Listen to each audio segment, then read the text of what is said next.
Ms. 2 wanted Ms. 4 to make special equipment for her office. She telephoned Ms. 4 and arranged to meet in Mr. 7's shop on Monday. Ms. 2 and Ms. 4 were so glad that the days had names because now they knew when to meet. Ms. 2 woke up very early on Monday. She arrived at Mr. 7's shop just as he was opening the door. Miss 2, what a nice surprise. I'm so glad to see you so early in the morning. Can I prepare breakfast for you? I'll make you 7 of the best eggs you've ever tasted. 7 eggs? No, thank you, Mr. 7. I'm waiting for Ms. 4. When she comes here, we'll have breakfast together. Look, can I have some more eggs? My goodness, Miss 2, I've been so busy preparing so many breakfasts, I forgot all about you. Are you still waiting for Miss 4? Yes. Are you sure she's coming today? Oh, yes. Now that days have names, there cannot be a mistake. I told Miss 4 I would meet her today, Monday, at your shop. She will be here. I'll sit and talk with you until Miss 4 arrives. Hello, Mr. 7. What did you have for lunch today? Mr. 7, I'd like a hamburger for lunch. Mr. 7, I think I'll have some hot soup for lunch, please. Lunch? I haven't even had breakfast. I've been waiting so long. Where can Miss 4 be? I'm afraid I can't stop and talk, Miss 2. I have to give these people their lunch. May I bring you some lunch? No. I'm sure Miss 4 will be here soon. I'll wait for her. Ms. 2 waited and waited and waited. Still Ms. 4 did not come. Lunchtime passed. People kept coming into the shop for 7 squirts of juice. Finally, Ms. 2 could not wait any longer. Mr. 7, I'd like 7 scoops of ice cream, please. Ms. 2 ate and drank until it became dark. Still, Ms. 4 did not arrive.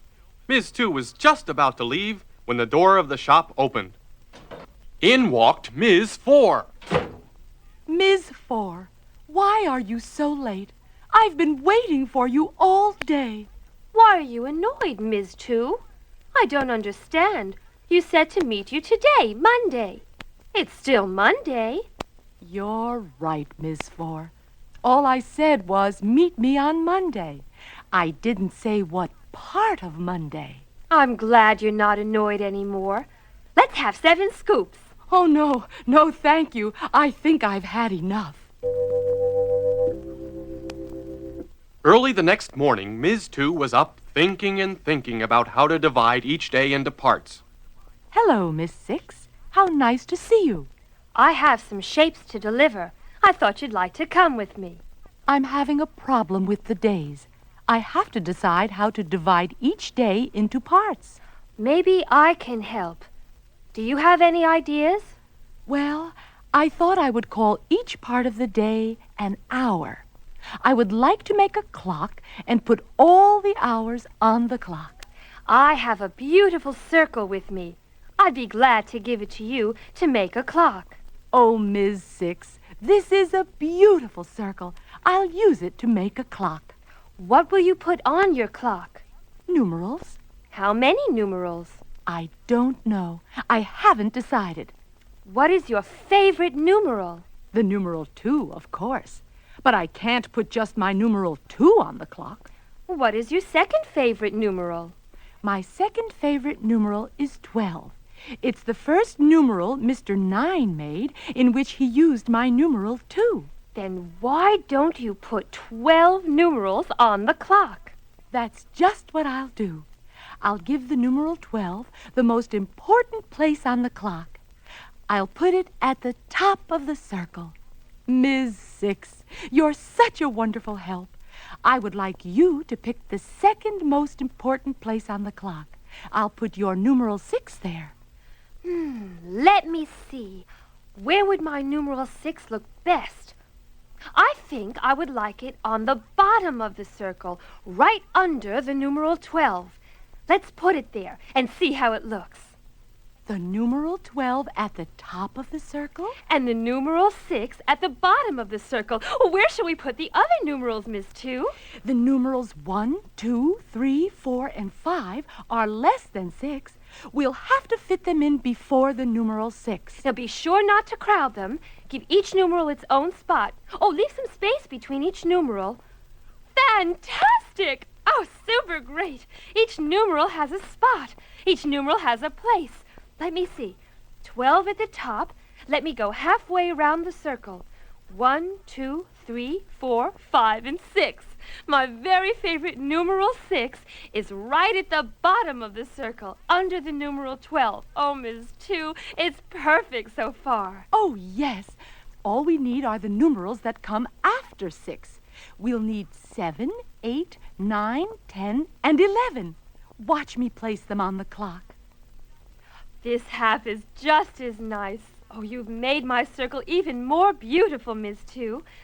But how will the numerals on the circle help us know what hour of the day it is? This is only the beginning, Ms. Six. The clock needs 2 hands. The hands don't have to look like our hands. They can look like arrows. One hand will be long and one hand will be short.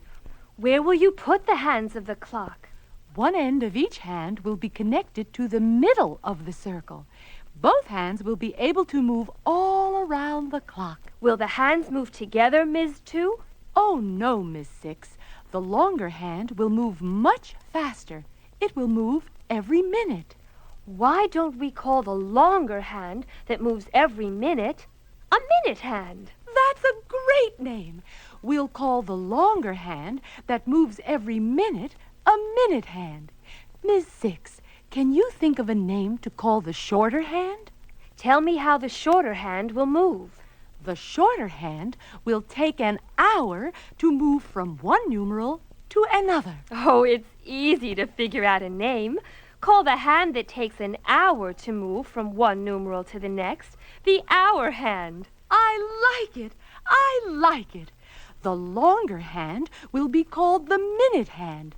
The shorter hand will be called the hour hand.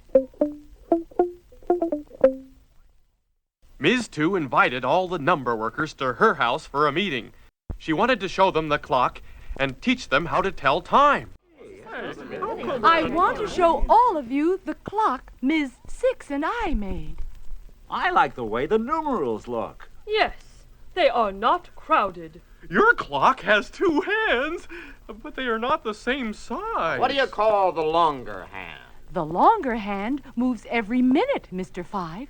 What name would you give to the hand that moves every minute? Did you call it a minute hand? You are so smart, Mr. Five. Oh, well, yeah. That's exactly what the longer hand is called, the minute hand. I want to guess the name of the shorter hand. Tell me about it. The shorter hand takes an hour to move from one numeral to another. I know. You call it an hour hand. Exactly so. Tell us how to tell time, Miss Two. We can hardly wait. Oh, yeah. What's your favorite time, Mr. One? 1 o'clock, of course.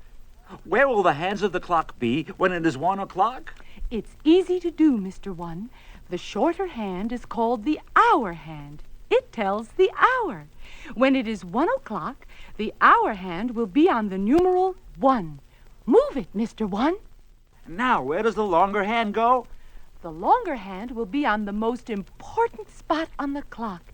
It will be on the 12. Mr. One, it looks fantastic. The hour hand is on your numeral 1.